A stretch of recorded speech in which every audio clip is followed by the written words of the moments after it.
Hello mga kayopi! Welcome back! So meron na naman tayong laptop here, iniwan ng subscriber sa atin para i-upgrade daw to SSD. So yan. So medyo mabagal to mag-boot, so i-upgrade natin.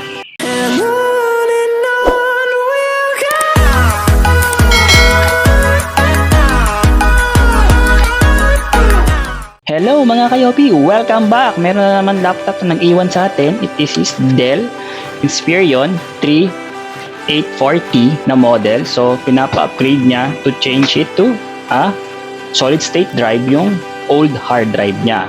So let's upgrade it! So hello mga kayopi! So i-upgrade natin tong Dell Inspiron 3840. So 14 inch siya. So yan, nakita nyo. So yan. So yups. So kailangan lang natin ng isang screwdriver at saka scraper. So pangangat ng laptop. So meron lang tong I think 10 screw. So we'll just need to remove the screw. 1, 2, 3, 4, 5, 6, 7, 8, 9.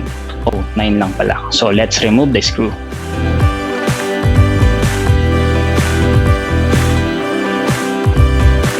So natanggalan natin yung screw. So angat ngayon natin to. So yan o, ito tayong pang scrape. Yan, pantanggal ng mga lock. Ganyan lang siya mga kayopi o. So nabibil to sa mga Lazada, mura lang. Or kung ayaw nyo naman credit card, pwede yung mga ganyang card. So ayan. So hihiwalay na yung keyboard niyan mga kayopi. Yan, ang ilalim. So oops, pakita ko sa inyo. Close natin. Yan. So ito ngayon yung natanggal na natin yung back panel. So ayan.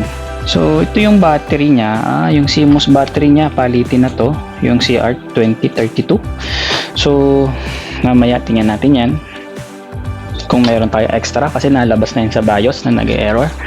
Then before we do anything, we need to unplug the battery. So ayan, this is the battery cable. So ayan, tanggal na natin yung battery, di ba? Ito ngayon yung hard drive na aalisin natin. So meron lang siyang 1 and 2 and 3 and 4. 4 screw. So yan mga kayopi, natanggalan natin yung 4 screw. So medyo nagkaberya lang dun sa isa. So ginamitan natin ng rubber para mabunot ng ayos. Then yan, ito na yung ating hard drive.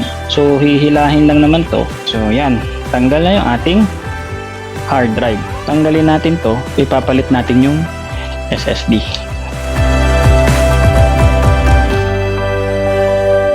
So yan mga kayopi, yung ating hard drive. So ito mga kayopi, na clone ko na to, yung ating laptop. So ikakabit na lang natin to.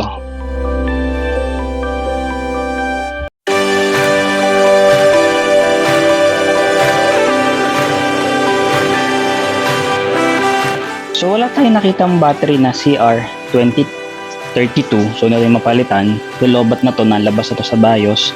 Pero balik na natin yung battery and let's test it out. So sabihin na lang natin sa may-ari kung gusto niya palitan ng battery. And kailangan na rin upgrade yung RAM nito. So suggest to buy an additional RAM. Pero nakausap ko yung ating subscriber. So binanggit ko sa kanya na lobat na yung CMOS battery niya. So bumili na rin siya ng CMOS. Dinala niya dito. At the same time, upgrade na rin natin yung RAM. Pero ipo-format na rin natin to, yung ating SSD, kasi yung kinaload nating OS, may mga system error. So minsan may lumalabas, so better to format it. Tapos, yun, we will install the CMOS battery. This one, the CR2032 and an additional 4 GB of RAM. Let's open this up. Yan, disconnect the battery. So always disconnect the battery. Then, ito yung ating dadagdagan ng RAM. So, 266 siya. So, pareho siya ng speed. Ito yung 4 GB. So, makita nyo, same speed.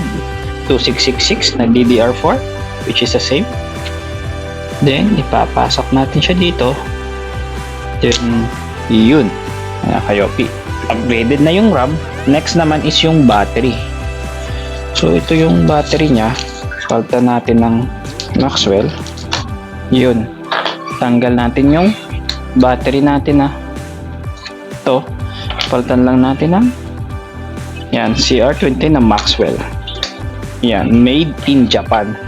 So na-replace na natin mga kayopi yung battery.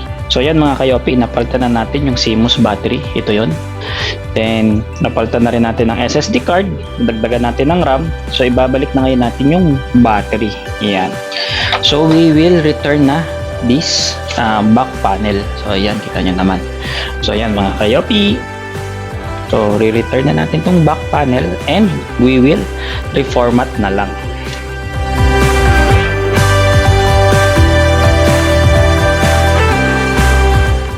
So ayan mga kayopi, nabalik na natin yung ating back panel. So format na lang natin to.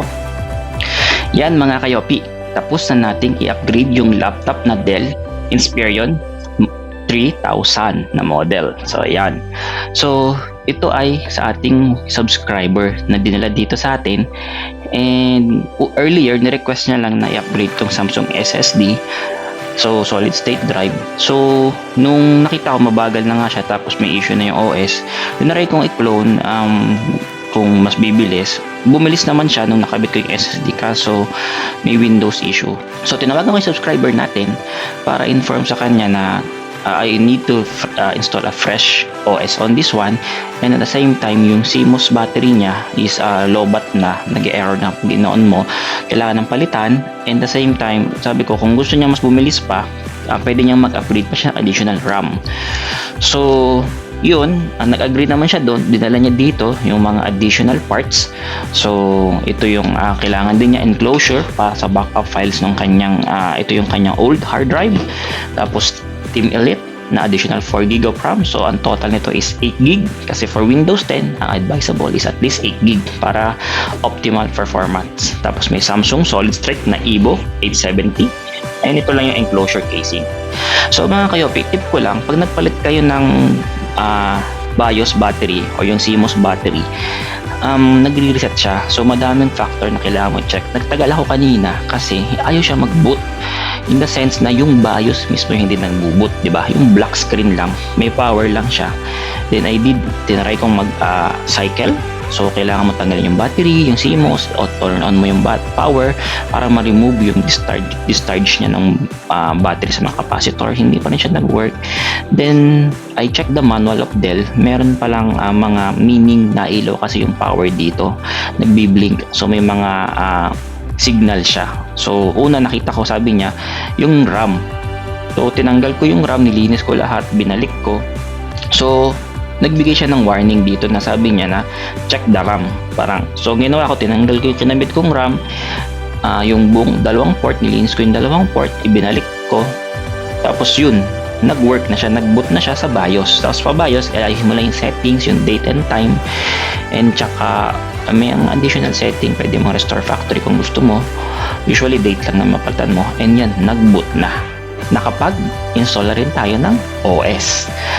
So yan mga kayopi, until next time. Oh, by the way, don't forget to subscribe and hit the notification bell below. Bye!